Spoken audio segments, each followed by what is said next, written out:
Oke teman-teman, kembali lagi bersama dengan saya Mas ya. Kali ini saya akan bercerita tentang horor. Kali ini saya akan bercerita tentang wanita merah di gedung LS. Untuk teman-teman yang sebelum menonton video dari saya, silahkan klik subscribe terlebih dahulu agar teman-teman tidak ketinggalan video dari saya. Dan untuk yang sudah subscribe, saya ucapkan terima kasih banyak. Lokasi di Tokyo, Jepang pada tahun 1980 kejadian ini terjadi. Nah, lokasinya tepatnya di distrik Shinjuku, Tokyo. Berdiri sebuah gedung perkantoran lama bernama Gedung Triple S. Inisialnya disamarkan ya maksudnya. Pada akhir tahun 1980, sebuah perusahaan penerbitan kecil menyewa lantai keempat gedung tersebut.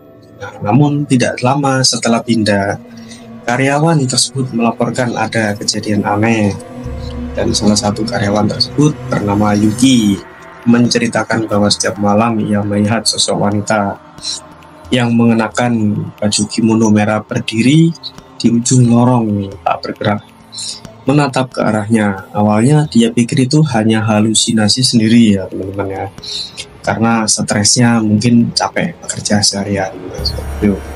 Namun keesokan harinya seorang koleganya yang bernama Tanaka ditemukan pingsan di toilet kantor. Nah, ketika sadar, si Tanaka langsung histeris teman-teman.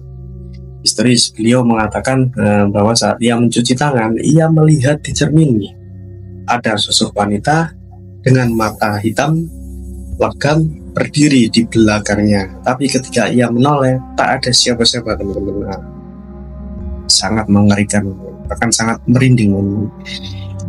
Insiden ini mulai meningkat. Lampu sering padam sendiri teman-teman, komputer sering menyala tanpa ada yang menyalakan, telepon berdering namun tak ada suara di ujungnya. Nah, semua kejadian itu mengarah ke satu ruangan di sebuah ruangan arsip di ujung lorong teman-teman.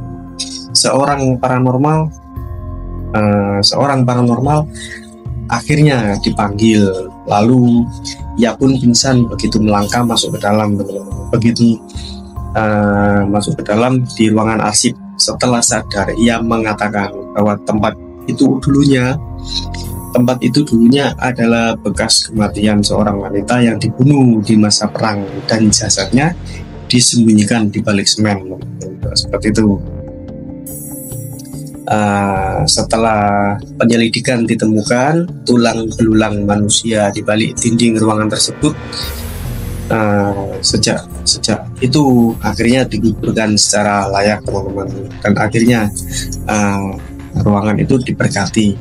Dan setelah aktivitas supranatural berhenti, namun beberapa warga sekitar masih mengaku nih teman-teman pernah melihat sosok wanita yang berdiri di jendela lantai 4 menatap ke jalanan di bawah seperti itu teman-teman.